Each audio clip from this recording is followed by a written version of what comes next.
Ati nini? What? You're demanding? It's just the songs that are in my head. Okay. Okay.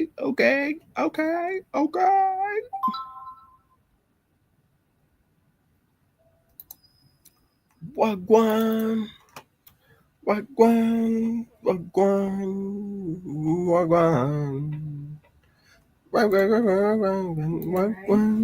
Huh? I'm feeling nice. Hello, everybody. Welcome to another edition of the Sports Roundup show with the one and only Cablish. It's a good week.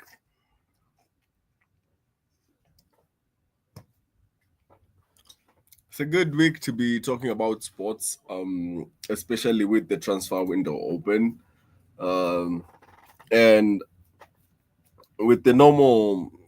I want us to get the. I want us to get the daily transfers, and then we can check out the Shimaev fight versus Drixus, because that is a South African versus a Chechnyan or something. Yeah. But before that, I want us to get the latest from Fabrizio Romano with Cristiano links to living Saudi Arabia, and more. So without any further ado, let me share these videos. He wants to win. And so this is the message. Hey guys, welcome back to my channel. Fabrizio Romano here as always to keep you posted on the transfer market. Today guys, many things to mention from Cristiano Ronaldo to Liam Delap, also Marcus Rashford, the Mega, Thomas Partey and more. Let's jump into it together.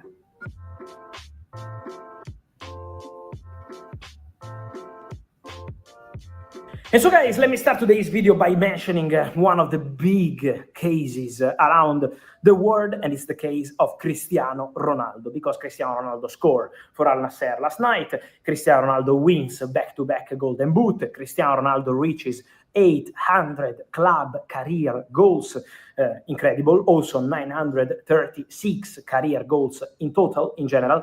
So the unbelievable numbers of Cristiano Ronaldo continue, but Al Nassr have lost once again, and this is probably the sum of the season and of the moment for Al Nassr. Cristiano Ronaldo keeps doing his best, at the same time Al Nassr is not performing. And so Cristiano, after the game, with a big post on his social media accounts, says something strong.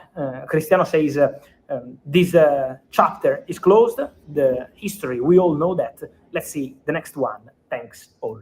So it's a cryptic message. Cristiano Ronaldo is not announcing anything officially, but Cristiano Ronaldo is sending a message, because as of today, we are at the end of May, the contract expires in June, and Cristiano Ronaldo has still not put pen to paper on new deal with Al Nassr. So at the moment, nothing is signed, nothing is completed between Cristiano Ronaldo and Al Nassr.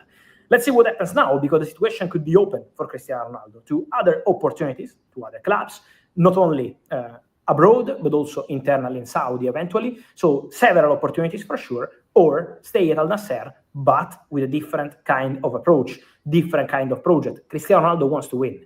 The goals are important, the records are important, but Cristiano Ronaldo mentality is always the same. He wants to win. And so this is the message. Let's see what's going to happen there. For sure a situation to watch, because as of today, Cristiano staying at Al Nassr is not something guaranteed. The contract is not signed, and so the situation is open, and is one to follow in the next days between Cristiano Ronaldo, Al Nassr, and more. Also, guys, more to follow on several situations. Tonight, I wanted to bring you an exclusive story for Chelsea future, because Chelsea will sign a striker this summer. We all know that. We know the appreciation for players like Ekitike, Delap, Benjamin Sesko, and more. I will be more clear in the next days, so calma.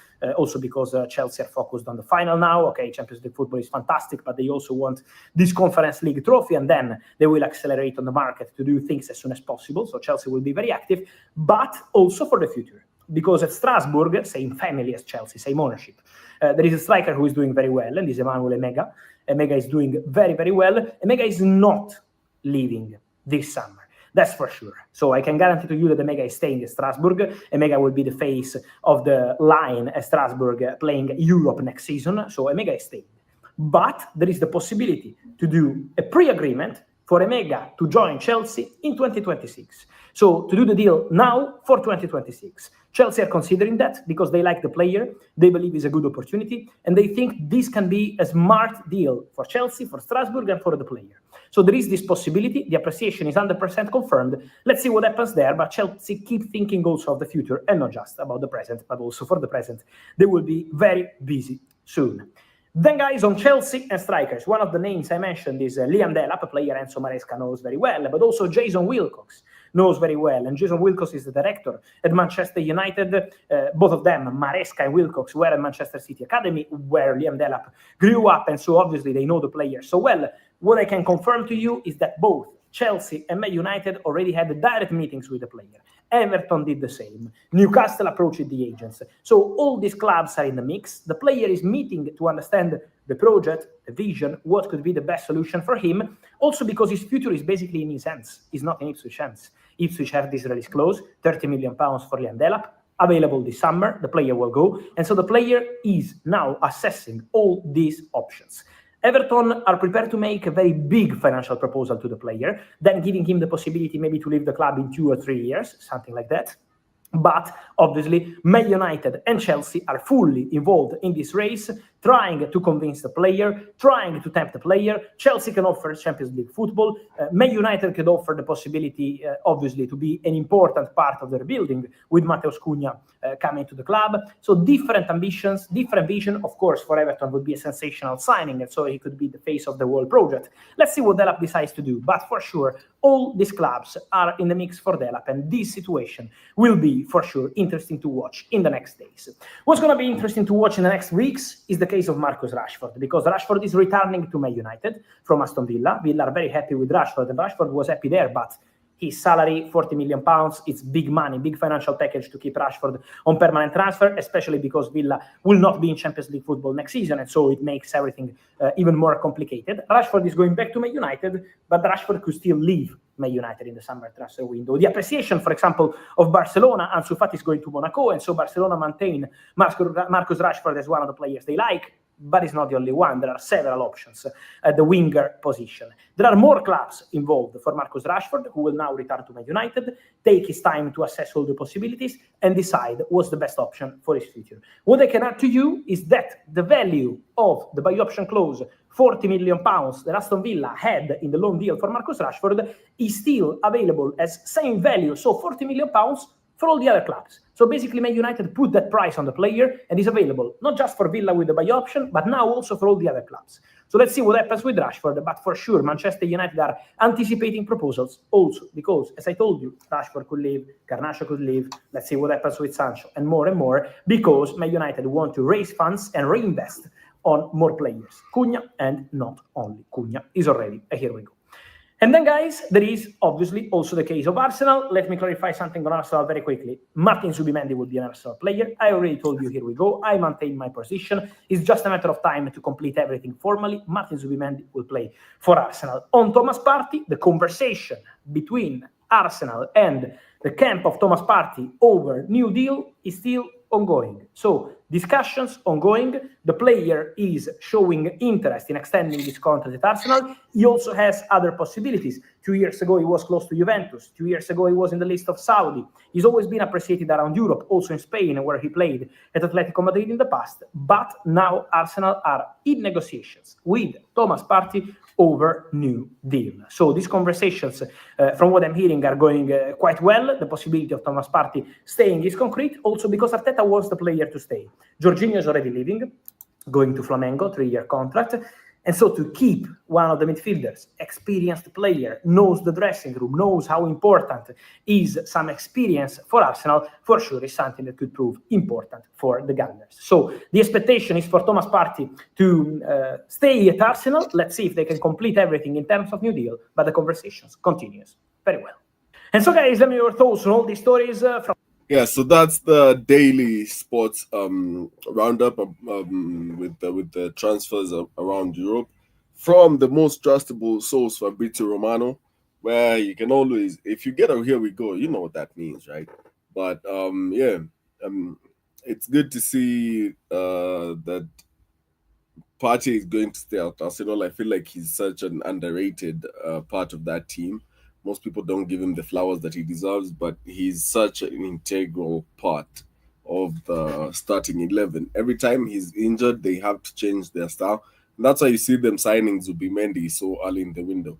And with regards to Rashford, his departure, I think actually Barcelona will come for him. I have a good feeling about that. I feel like they like English strikers after or players that have played in England after Rafinha. Exactly. And yeah, Liam Delap, he puzzles me from relegation to choosing clubs, but he's talented. But let's see what happens with that as well. He has so many options on the table, as well as Chelsea. Chelsea just do whatever the hell they want, man. Yeah, and I think Ronaldo is going to leave as well. But before we move away from football for a bit, Statman Dave just released video detailing how Matheus Cunha would fit into a Manchester United team, and I felt like I should share that, as well as an interview of James Maddison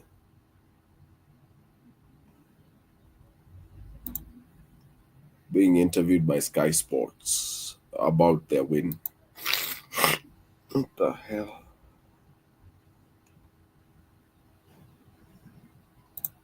No, not that. I want the Statman Dave video.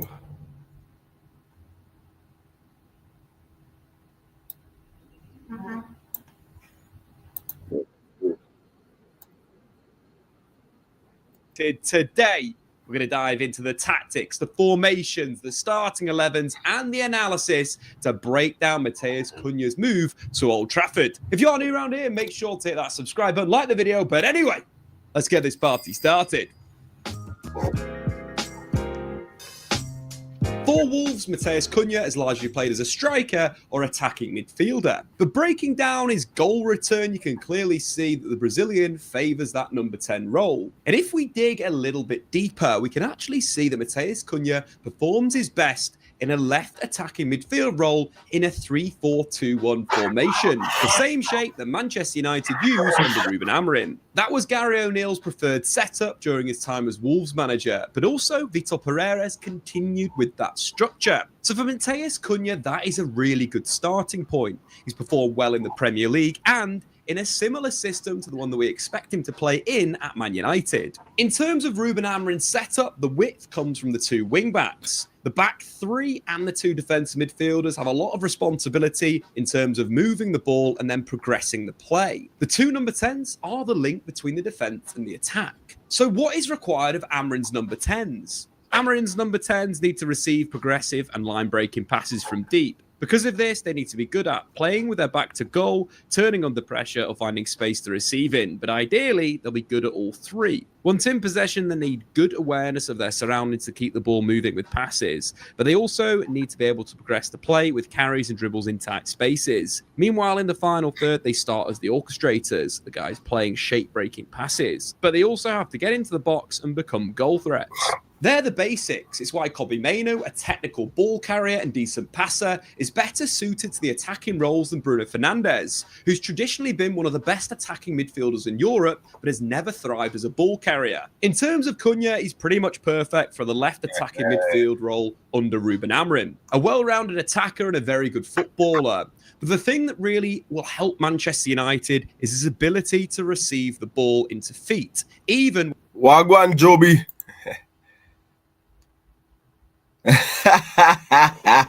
siwezi lenga na cheki tu sahi. Naona you're living it up, you're having a good time out there. Karibu mkuu wa Tanzania bana.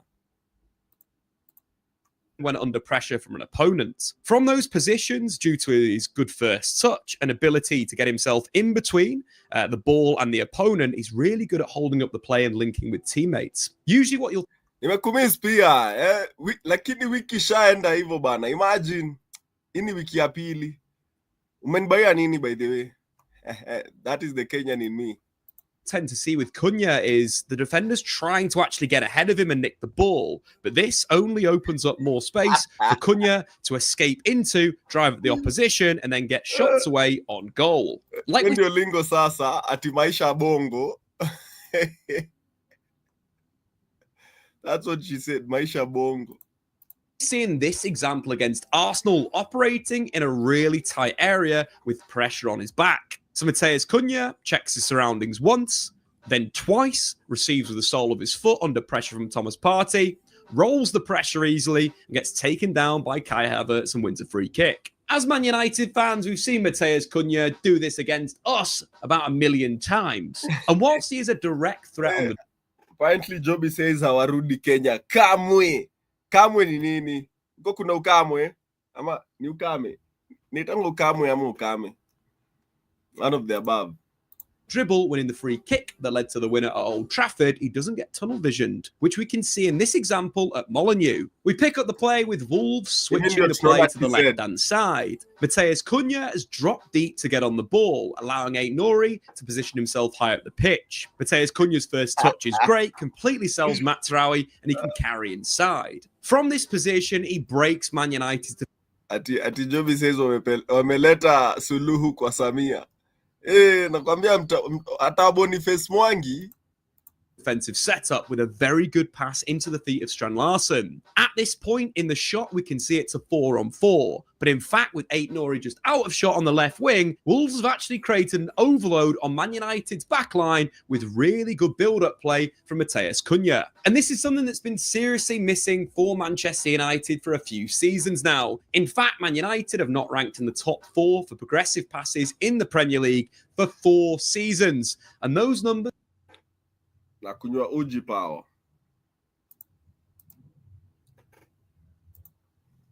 have been decreasing year on year. This is important because progressive or line-breaking passes puts your opponent under pressure. This allows you to control the game and build attacking momentum. And if we look at another statistic, final third touches, it directly correlates with the progressive pass numbers over the last 4 seasons. With this year, Man United ranking 10th in the Premier League. That is utter rubbish. And yes, well, there's a lot of pressure or responsibility in a sense of the back 5 players playing those passes in Ruben Amorim's system.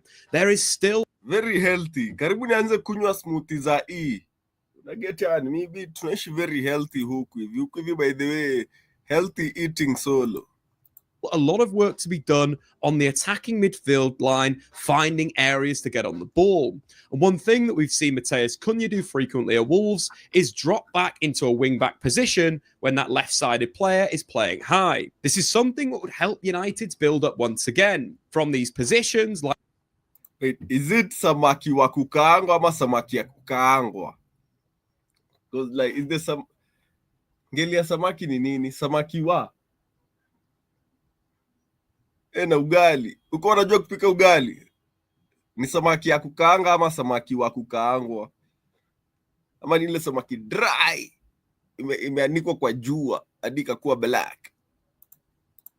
Like we saw in the example, Matheus Cunha can carry inside and then look for the big switch of play to right wing back. Something that would be devastating with Amad Diallo excelling in those 1v1 situations. In fact, Matheus Cunha ranks in the top 9% of forwards for switches of play, something that he could add to Man United's team. And Matheus Cunha dropping to get involved in the build-up will only help Bruno Fernandes, who's had to carry Manchester United in all assets of the game, build up, playing through balls, switching the play, scoring goals, getting assists, having another... Tanzanian Joby. Ati samaki wa, si samaki ya. Sawa walimu wa Kiswahili. Sawa. Na usirudi huku hivi kama umevaa hijab. Ati Kiswahili chako mbovu. Cheki. Takurudisha museum ka dance. the player that can drop deep My into Swahili is perfecto. these types of areas will only improve Manchester United. Mi niko na Kiswahili sexy. Kwanza nakuja kati ya wasichana na Kiswahili ya Kanairo. Not only will it potentially coax certain players out of the opposition's shape, which could consequently see Bruno take up higher positions and dictate the play in the final third, but it could also allow Manchester United to really play with a fluid attack, knowing that Matheus Cunha has that ability to really beat his opposition man on the dribble, allowing United to break the opponent's lines and then play better in the final third. We only want... Sasa niko kwenye dera ni nini? Si unavaa tu, sema nimevaa ati niko kwenye. Kwani uko si ati uko ni kwa dera. Simple things as Man United fans. It's been a tough season. But in terms of positions, I fully expect Matheus Cunha very much to play in this left attacking midfield role. Mi uko Septemba manzi watanishika wanitocha bana. Mi sijui kubadilisha lugha. Ama ni lugha. Mi si Mluya. Unajua Luya solo ndio Kenya wanaezana na Kiswahili. Yeah, but September we'll be there. That's where we've seen his best football in the Premier League, and it will continue at Tutawa introduced to Uji Power. Manchester United. From those positions, in terms of his big strengths, he's a player that can just provide a spark in the final third. For me, he's very, very dangerous in zone 14. It's an area that he absolutely excels in. That's either linking with teammates or getting shots at goal. One of the big things I like about him is his threat on the carry. He's a player that's similar in a sense of Alejandro Garnacho in terms of basic numbers, carries leading to shots or key passes. But whereas Garnacho's had one goal resulting in his carries, Cunha is a completely new level. He's been directly involved in 8 goals from carries, 50% of them being assists, 50% of them being goals. Only Son and Burmo and Mohamed Salah have managed more in the Premier League this season. Man United might have 2 of that list, but Matheus Cunha is the first one there. And yes, he scored goals against weaker teams, but his best goal of this season came against the champions, Liverpool. He absolutely destroyed them. We pick up the play with McAllister trying to clear, which is intercepted by one of the favourites on this channel, Andre. Yes, Andre's been great in the Premier League. Could have been available for around £20 million. But anyway, we're focusing on another Brazilian today, so less on that. As the interception's made, you can see the ball is worked out wide to Semenyo. Matheus Cunha is walking at the moment. Something the top players do. Sometimes they don't follow the play. They almost slow themselves down and wait for the play to reach them. And that's exactly what happens as Semenyo cuts back inside and finds Bellegarde with the ball. Once again, Cunha is basically stopped. He's in a position to wait. As Bellegarde draws a bit of pressure from McAllister, Matheus Cunha takes a touch with the sole of his foot. PFA Young Player of the Year Ryan Gravenberch puts him under pressure.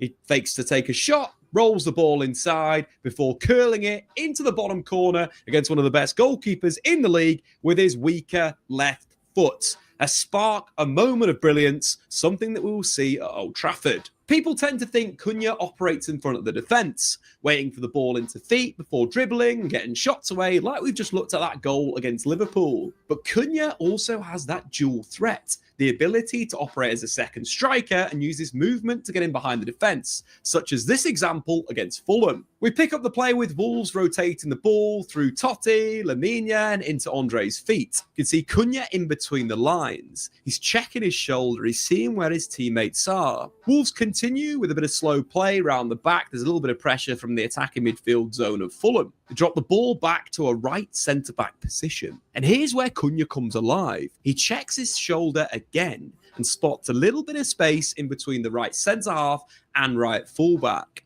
And this move is great. Lamine carries the ball out and Cunha sets off. This is a classic second striker move. When we talk about him being well-rounded, this is why. He provides such a different threat in different moments of the game. The ball is clipped over the top, and we can clearly see that space here between the right-back and the right centre-back. Given the nature of Wolves' shape, similar to Manchester United, the wing-backs cause full-backs problems, and United don't attack this channel enough. Imagine this potentially being, Lenny Yoro or maybe a Bruno Fernandes who's even dropped onto the back line. The ball's clipped over the defence. The first touch is world class. The second is even better. And the third is a lovely dink over Bernd Leno. But that ability to be a different threat, not being a player that just receives, will give him something big at Old Trafford. What's more impressive about Cunha's output is he doesn't tend to take penalties, which is good for Manchester United, who have already got Bruno Fernandes. Matheus Cunha scored 15 non-penalty goals this season in the Premier League,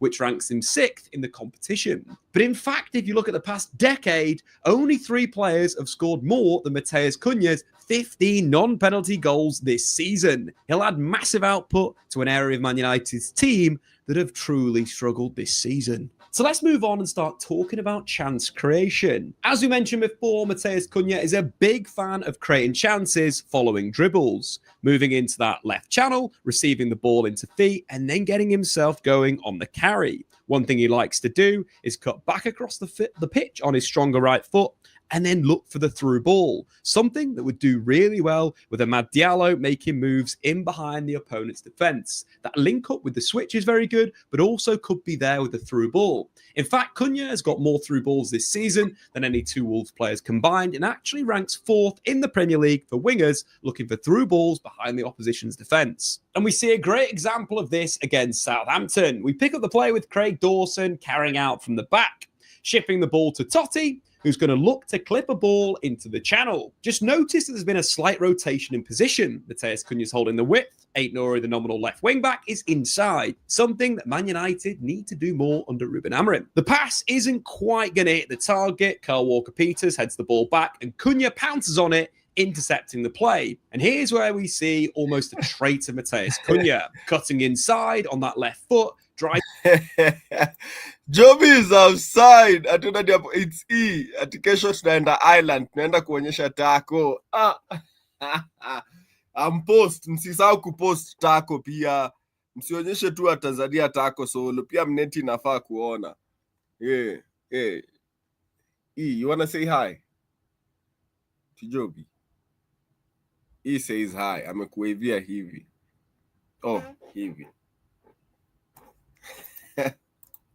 I think directly at the opposition's weakness in the middle. But I love the composure here. Cutting inside, playing that through ball in behind the defence for Sarabia to round the goalkeeper and fire home. But the weight of pass there is absolutely fantastic. A goal created by a Matheus Cunha carry. Hopefully, we'll see more of those at Old Trafford next season. Even though I think Matheus Cunha will largely be Amorim's left number 10, I don't think he'll be completely locked down to that position. For Wolves, Matheus Cunha is given a lot of freedom to roam, find pockets of space, and playmate. And going back...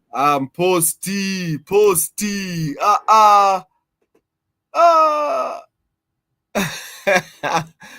Actually, ni mimi nataka kuanza kuintroduce E kwa Uji Power. See, like I'm a good influence. Ask E. Like I've just been drinking Uji Power all day, every day, only Uji Power. Yeah, but mposti bana. Back to that example we previously spoke about, Matheus Cunha switching the play to the right-hand side, something he should do at Manchester United. What he likes to do after the ball's been switched, though, is support the play on that side. What you'll tend to see is Matheus Cunha drift out and support the flank. This allows Wolverhampton Wanderers and thus Manchester United to overload the opposition's shape. Something that United don't do enough is have their 10s move to the opposite flank and support the play and get on the ball. As much as Matheus Cunha is very good on the left-hand side, from the right-hand side, he is far more creative. From these positions, he operates like a creative winger, a player that's going to receive the ball into feet and then attack the opposition on the outside before getting crosses into the box. Something that could be very good for Manchester United's far side attacking midfielder and the far side wing-back. Cunha operating more of a creative manner, making things happen in the final third, and then get balls onto that far side to try and overload the opposition's defensive line. And we see that creative wing play against Ipswich. Doherty has just recovered the ball following a Wolves attack.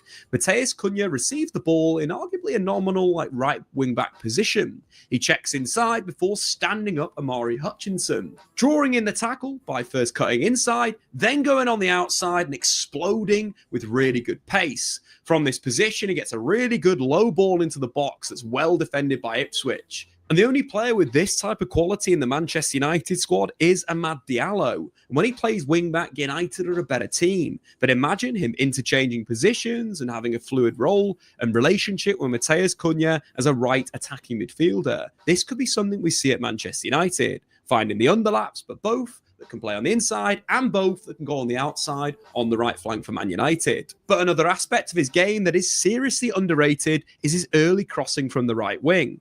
Either what he likes to do from this position is hit the far side attacking midfielder, making a move into the box, or hitting the centre forward on that near post. Both things would add something to Man United's attack. And we've got an example against Leicester City. Notice that Cunha switched positions with the right wing-back moving inside. As Agbadou finds a really good forward pass ahead of Matheus Cunha, he takes one touch and instantly looks for that ball into the near post for the centre forward. Strand Larsen gets ahead of Wout Vass and fires wide. This again is something that Man United don't have.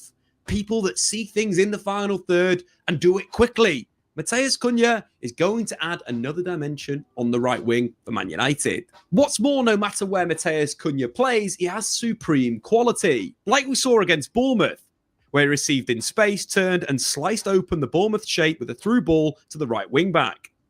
We've also seen Matheus Cunha operate as a centre forward in the Premier League. And whilst I don't think we'll see this every week, it could be a situational weapon. For example, if Manchester United are leading a game and they want to throw on another midfielder, pushing Matheus Cunha. So breaking news, Szczesny is set to sign his new contract at Barcelona.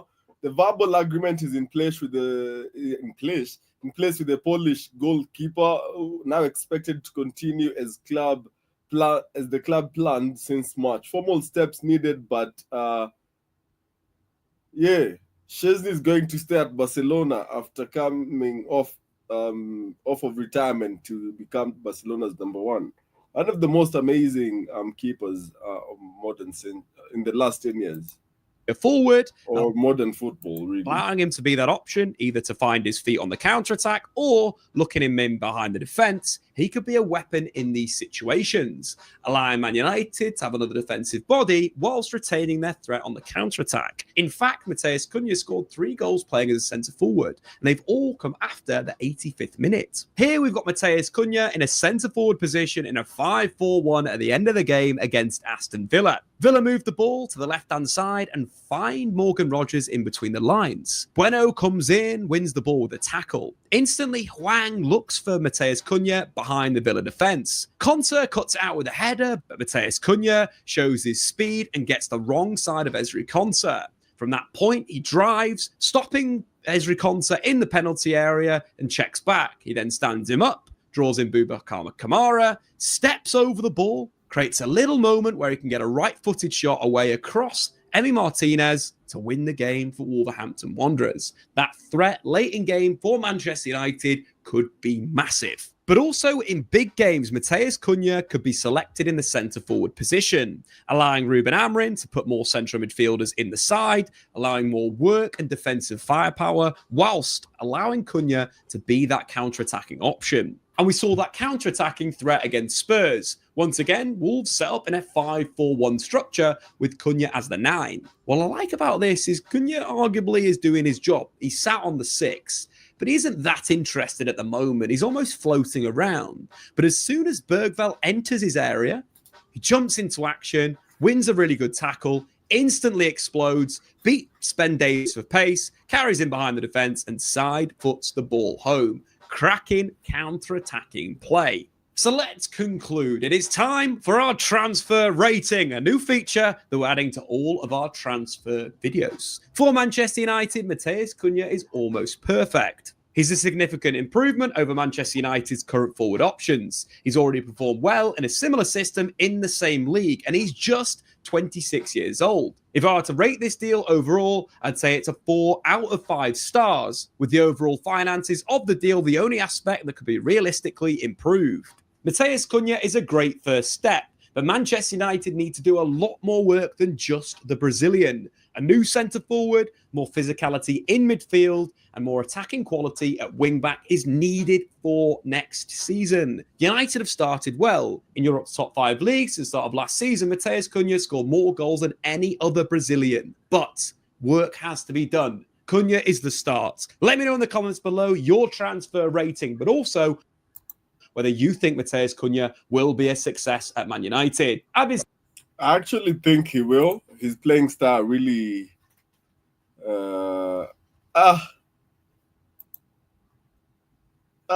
Job, you had to go back there. That was your game ni kitambo sana, by the way.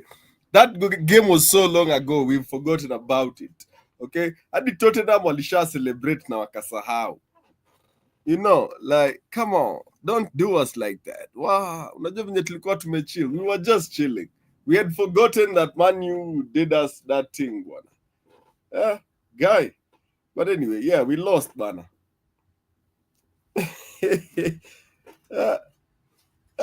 Last week is a long time ago. Unajua kutoka last week Kasongo amefanya vitu ngapi Kenya? Kutoka last week, new relationships have started. You know, we now have new players, and we're in Malaysia. We are no longer in England. So, yeah, but we lost, but it was so painful. Hey, Linibo. But we never even showed up for the final, really, if you think about it. Yeah, but I know we still lost, but we never showed up. Like, we didn't look like winning that game. And Arsenal, Lata Nyinyi, y'all won nothing. The only difference between us and y'all, the Champions League, too. Haina shida lakini. We will be back. We will be back. Yeah. Wow, but it's a tough time in Manchester. But yeah, Matheus Cunha will actually be a good signing for Manchester United. He's so versatile and he has presence. At least we are known for losing. God damn, y'all accepted it, huh? You've accepted the losing. It's good. It's good. Sisi hatuja accept, but we are still in denial.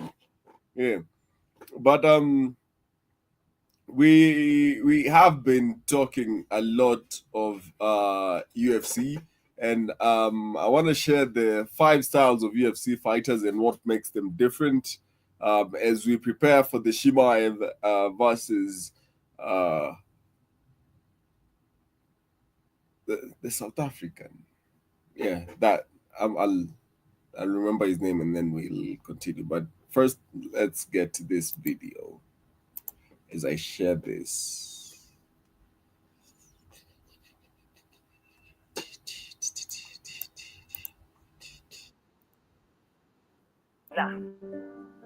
Like, there's a difference between being aggressive and, wanting to hurt your opponent.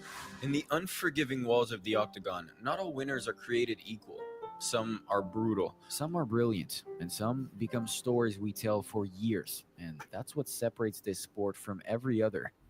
It isn't just about who wins, it's also about the how. There are champions who prepare themselves to win, and there are the other ones who prepare themselves to dominate. I want to win in fashion. Each fighter walks into the cage carrying more than a skill. They carry a philosophy, a creed, a blueprint. Some try to overwhelm you with violence. Some outthink you step by step. Some are smoke and mirrors, flashy, loud, and unforgettable. And some feel like they've already won before the cage door even shuts. These aren't just different fighters, they're different creatures. And every time they fight, they show us that there's more than one way to become great. This is not a highlight reel. This is not a tale of belts and rankings. This is a study of what makes a fighter dangerous. This will be a journey through the many archetypes of violence, how they work, how they dominate, and how they fall. Because even doing, you can tell, like the striking styles, the way, the demeanor of the fighter before the fight, are they antagonistic? The walkout, it tells you a lot about a fighter. And the style, like if you Let's check out the video and then we'll react to it as we go. Fighting Business is one of my favorite new channels going right now. Thank you to the Fighting Business. Absolutely amazing. Not everything in this game is about what happens inside the cage. Sometimes what matters most is what happens when no one is watching. Just like how your personal data is out there, hidden in places you can't see, but still, it's something you can take control of. Your personal information, like your phone number, address, and even your family's details, is often sold to third-party companies by spectacle. Just that in the cage. Let's start with a relatively underwhelming group, the Showmen. The kind who don't just step into the cage to win, they step in to be remembered. To them, it's not just about results. It's about spectacle, about giving the crowd something they'll talk about long after the gloves come off. They don't just throw punches, they throw statements. They don't fight with flair.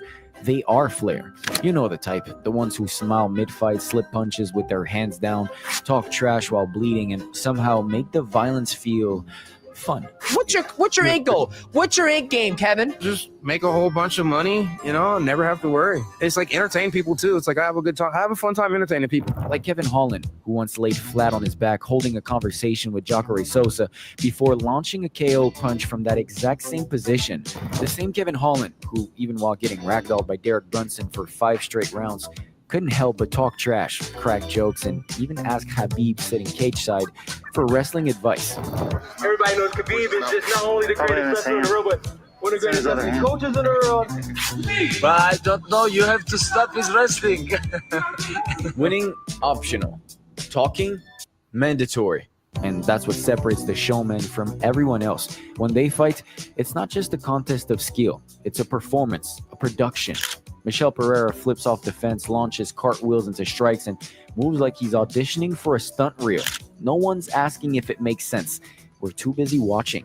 And then there's the kind of showmanship that's smooth, slick, and calculated, like Cody Garbrandt in the prime of his career on that one defining night. Ducking, dodging, dancing in the pocket with his chin up, hands down, smirking in the face of one of the sport's most elusive champions, and then embarrassing him. But what Cody did was stand there in the middle of the octagon for the most part and let Dominic come to him. And as he came in and closed the distance, he landed beautiful counters. An amazing game plan, incredible performance. One of the best performances I've seen definitely all year, if not in the UFC ever. That wasn't just a win.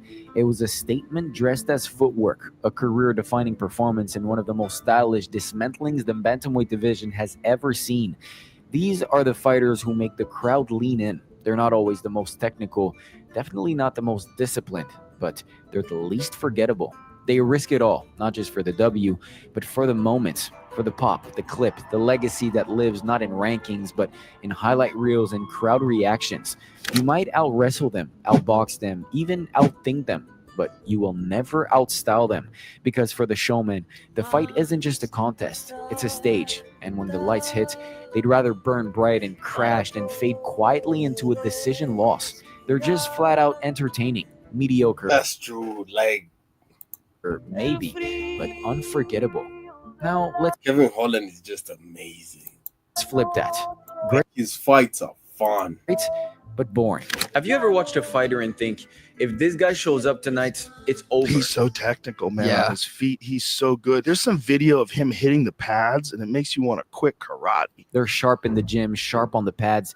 Teammates talk about them like they're already champions. Say thank you especially for Aljamain Sterling. I think Aljamain Sterling is so much better than Nurmagomedov's wrestling, you know. I believe Aljamain Sterling can beat all the Nurmagomedovs together. Everything they do is clean, explosive, beautiful. If the fight stays in their rhythm, you don't stand a chance. These are the fighters who look like they were built for this, genetically engineered to be one step ahead. Not just fighters, athletes. The kind that makes you feel like you're sparring with someone in another weight class. The kind who moves like characters in video games. Leon Edwards moves like that when he's dialed in. From the outside, he fights like a technician with springs in his legs. You can't get to him. You can't hold him down. And for a while, against guys like RDA, Diaz, and even Kamaru, he made it look like clockwork. Listen, Leon's so dangerous. Yeah. And the fact that Kamaru couldn't take him down in the last fight, that was a big deal. The thing about Leon is you can never sleep. He's so sharp. He's one of the most impressive guys I've ever seen hit the pads. Same with Cyril Gane. When the pace is clean and the cage is spacious, Gane looks like a heavyweight out of a video game. Footwork, range, movements, all flawless. When he danced around Taito Ivasa or picked apart Derek Lewis, it didn't even look like they were in the same sport. He's a big, powerful, badass heavyweight who moves like a middleweight. You saw tonight what he was able to do to Derek Lewis. Made it look easy against a guy who can turn the lights out with one punch. Aljamain Sterling too, when he controls the tempo, gets the back and starts racking up control time, it's like watching a cardio machine in motion. When he's not pressured, when the fight stays in his structure, he thrives. But that's the catch, isn't it?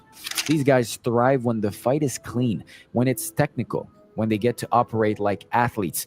You try to match them in a sparring match, try to play their game at their speed, and they will pick you apart on the distance, shut you down, make you look slow, stiff, and clueless.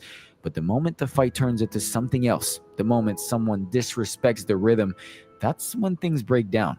Push them up against the fence, make it ugly, dump them on their head. All that polish, all that technique, gone. And what's left isn't a fighter trying to win, it's an athlete trying to survive. Look at the face of Leon Edwards after round 4 in the first Usman fight, or Gane's face after being brutally bullied by John Jones. Think about what happened when Sterling's takedown stopped working in the first Jan fight. That's not just fatigue, that's frustration. That's the face of someone who realizes the fight stopped being athletic and started being personal. And when that happens, the speed advantage doesn't matter, the physique doesn't matter, the clean technique, the perfect game plan, it all melts away. Because now they're not in a chess match. They're in a war. You know the type. The ones who show up on fight night like they haven't slept, haven't stretched, and haven't been pain-free in years. Their body, shot. Their technique, secondary. Their mindset, unbreakable. They're not athletes. They're not technicians. They are pure chaos. If the clean-cut fighter is all about control, these guys are the exact opposite. Wild, emotional, and built to endure hell. Not to avoid damage, but to absorb. There's nothing as amazing as watching a fight where the fighter is a brawler. Because number one, it's going to be bloody. And number two, they really don't care. And you just get to watch a pure, chaotic, beautiful, messy fight. And it's so amazing. Orbit. They are the brawlers. Dustin Poirier has been through wars that would retire most men. Yup.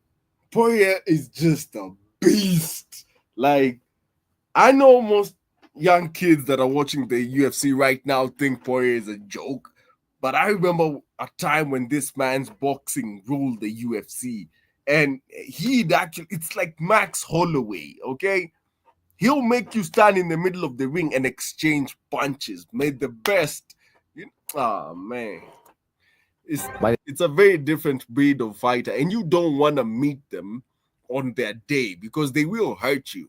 The time he fought Khabib, half the world knew his hips were done. His body was failing, but he still cracked the most dominant grappler in MMA with a clean punch and nearly locked up a guillotine. If anything adversity's taught me in the past, is when times are good, be grateful.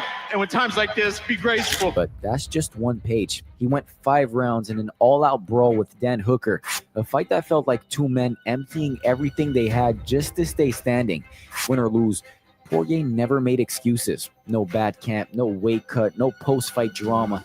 He just kept showing up and going to war. I'm busted up, man. I actually had a couple x-rays done this morning. Foot is swollen like a balloon. My ankle is huge. You know, bumps and bruises, my hands and my ribs, a little bit of soreness, but I'm good. That's the difference. Leon Edwards might give you 10 reasons why the night didn't go his way. Didn't sleep well, couldn't find the rhythm, altitude, crowd noise, whatever. But a brawler? He'll limp into the cage with a torn ligament and still go out swinging, because excuses don't exist in that mindset, only violence. And Justin Gaethje, he invites violence. Against Rafael Fiziev, he walked into a shootout, took every bomb and dished out twice as many. Bloody, battered, smiling. He doesn't run from chaos. He turns it into a weapon. I have no feelings coming in here, and it scares me because I just don't understand why I can't be nervous or scared, but I just love it way too much. Or go back to Robbie Lawler. Mid-fight with Rory McDonald, lips split, nose shattered, standing there staring into the void like he's daring the other guy to quit first. He didn't just win that war, he made it iconic. Paulo Costa isn't subtle either. He fights like a refrigerator. He made it void like he's daring the other guy to lips split, nose shattered. Or go back to Robbie Lawler. Mid-fight with Rory McDonald, lips. Yo, if let me pull those highlights up.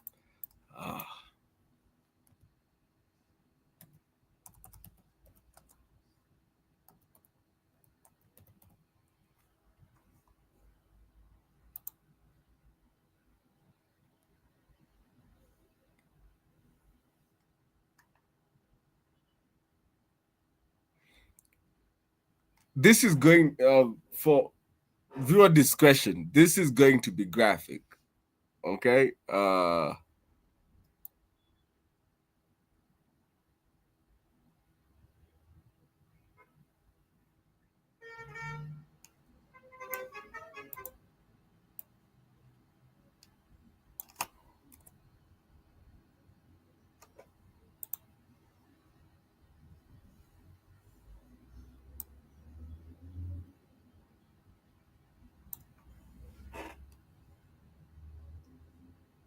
Yeah.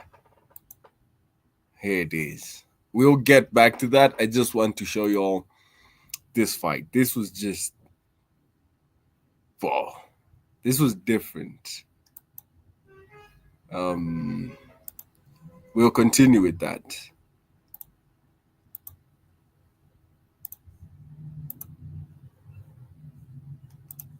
Protect yourself at all times. You want to touch gloves? Good luck to both of you. Big John McCarthy, our referee. This is what I mean. Matt Hughes said years ago. This is what I mean by a brawler, okay? Watch this fight. These are highlight reels. Good straight right by Rory. There's that right hand again. Rory looking for the uppercut. It's a shot. Still nice knee. Nice knee, dog. Good straight left. And answered by McDonald. Rory opened up. Oh, he got hot with that. Now Rory's having a better success counter. Oh, nice combination. Slip and rip. That was that one. And again. And again. All is feeling it. You can tell by the way he's moving right now. And Rory with a nice combination. Oh, And nice. again, good counters by McDonald. Big left hand by Robbie. They're opening up. Robbie pushing forward. Again, he connects. Rory, though, gets on the counter. Final seconds. Robbie tagged with another left hand fight. Making sure he doesn't get taken down. Oh, good left hand. Robbie again steps in. Can he get a takedown? He's looking for it. Wow, beautiful sprawl. I love it. Rory's, that was a nice shot by Rory. It's like the power area of Robbie's arm. Blocked that. Oh, Rory closing in now. Robbie staggered by that kick. He's hurt. He's hit again. McDonald again with the head kick. Feels it. Knee. Elbow. 20 seconds. McDonald pouring it on. 15 seconds. Elbow. Looking to survive. There's that head kick again. Robbie's in trouble. He is in trouble. That front kick to plus combination. Nice elbow. McDonald with a knee. Looking to finish it right here. This is a whole different fight. This is incredible. Beautiful elbows by Rory. Again with the head kick. Again, he matched it with the punch. About that, Joe. Before Superman punch. What a fight. Good combination by Lawler. Lawler seems to be recovering. Robbie was in a beautiful shot. Look at that sprawl by Lawler. Outstanding. Working through very deep water early now. Again, he goes to that head kick.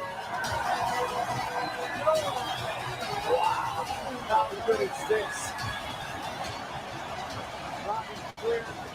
It may very well come down to these 5 minutes, partner. Nice done again by Lawler. And again. Wow, exchanges. Oh, he tagged him with that left.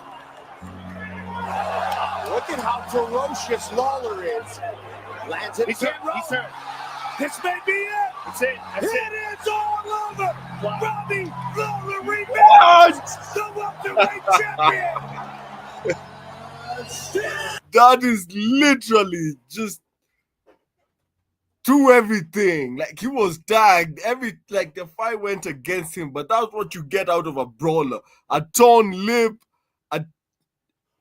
so many. Look at that. Look at that lip, people. God damn.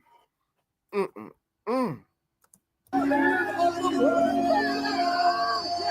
showed everybody everyone. I'm a true fighter. I come to fight. No matter what happens, I keep coming, and I'm trying to knock people out.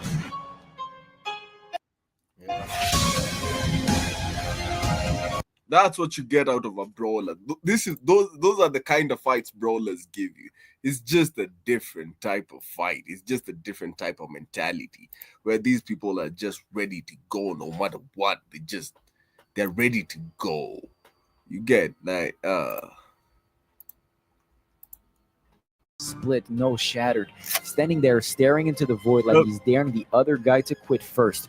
He didn't just win that war, he made it iconic. Paulo Costa isn't subtle either. He fights like a refrigerator with fists, swings wildly, marches forward. Against Romero, it was less of a fight and more of a testosterone experiment gone wrong. And Costa loved every second of it. They are the fighters who don't survive in the fire. They become the fire. They get stronger when they're cracked, more dangerous when they're rocked. They don't panic. They bite down and turn up. You can probably outskill them. You can game plan around them. You can even beat them. But you will never out-tough them. If I had to describe this group, I'd say they are a hybrid, part athlete, part brawler, with something extra, a hidden cheat code. They're not the most physically gifted, they're not the most durable, but what they have, what separates them is their fight IQ. And with that comes adaptability, discipline, and near perfect technique.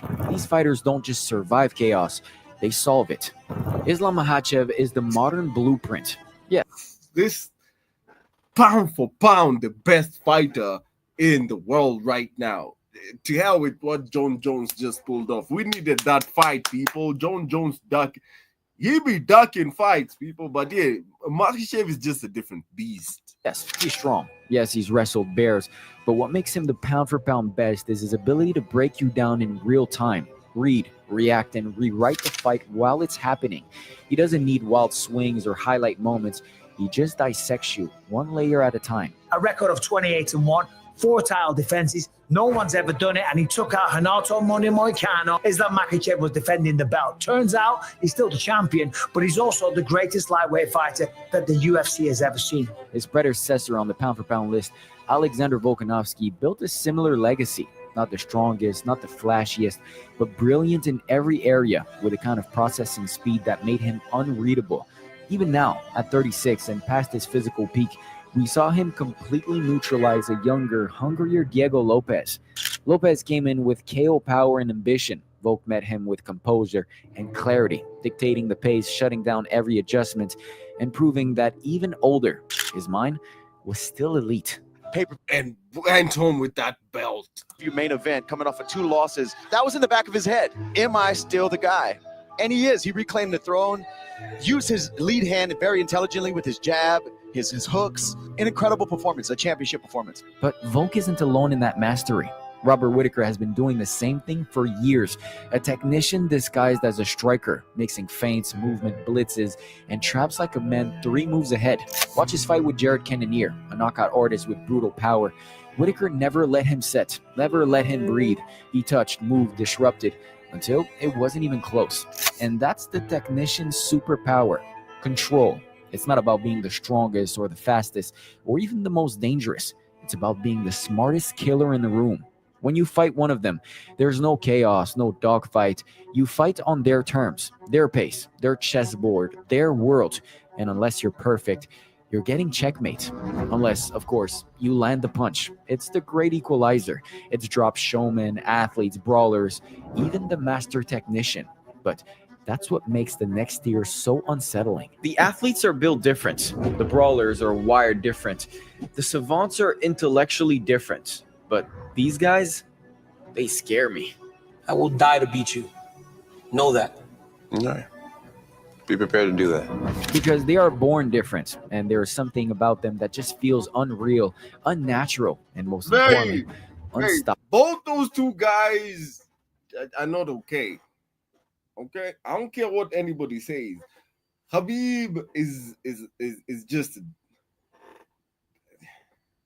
I don't know what to say. Like, I feel like he's been conditioned to be a warrior, and he didn't know what else to do apart from mixed martial arts. Like, from a young age, he was wrestling, and not just wrestling, but wrestling bears. Okay, unmuzzled, wrestling bears, people. And the way he won fights, it's like he'd break you down and smother you. It's like you have nowhere to go, and the only space that exists is within his reach, and you can't run away far enough where he can't touch you. He'd make the ring so small on you, you'd feel like you were fighting inside a bottle.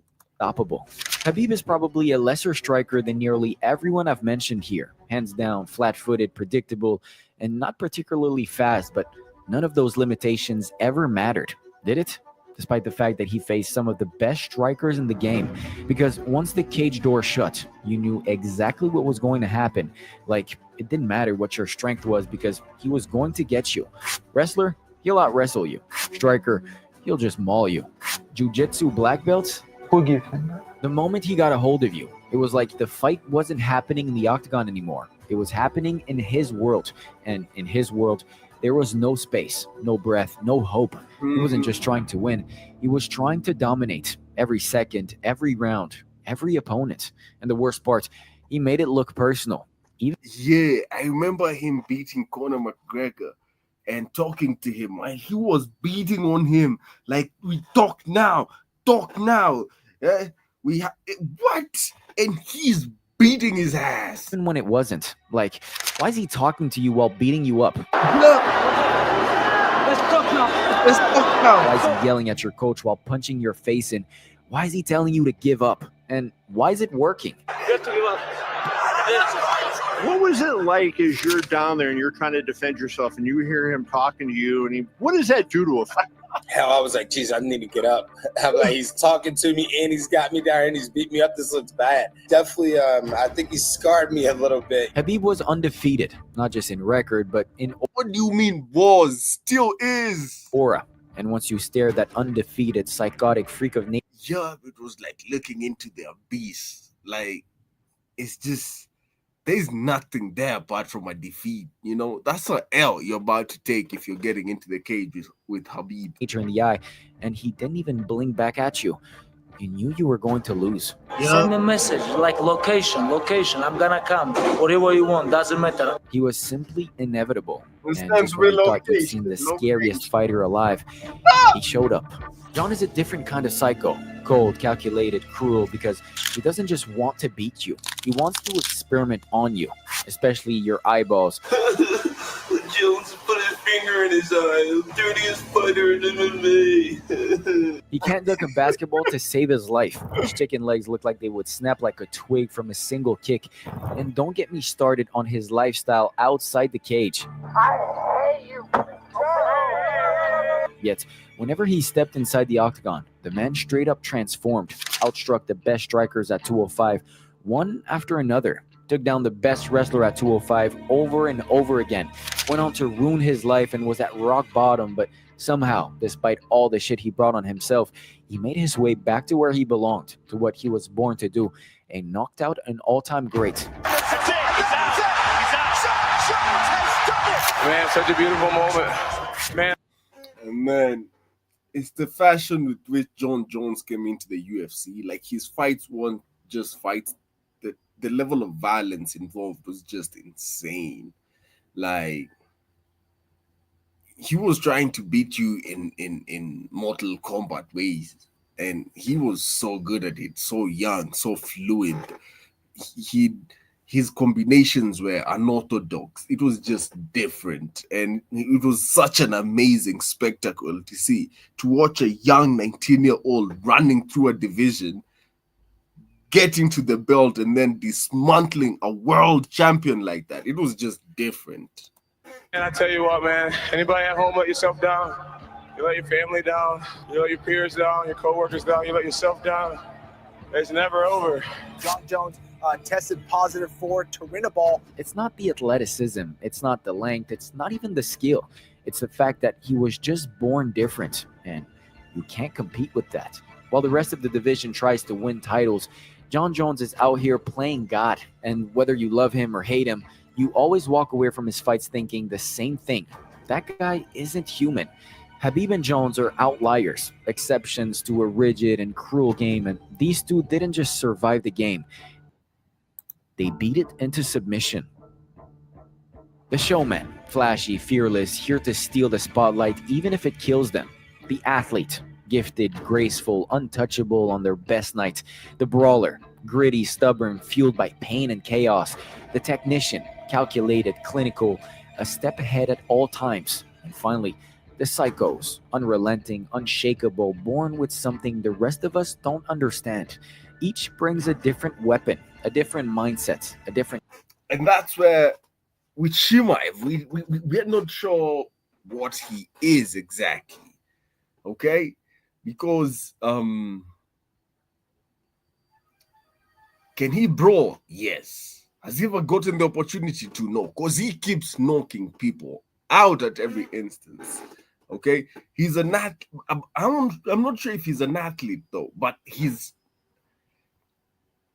I'm not sure, but he's if he continues on this path, I think he can be on this psycho end of the list because he's so good. And there was a fight where he picked up a fighter, took him to where Dana White was, and was whooping his ass while talking to Dana White about his next fight.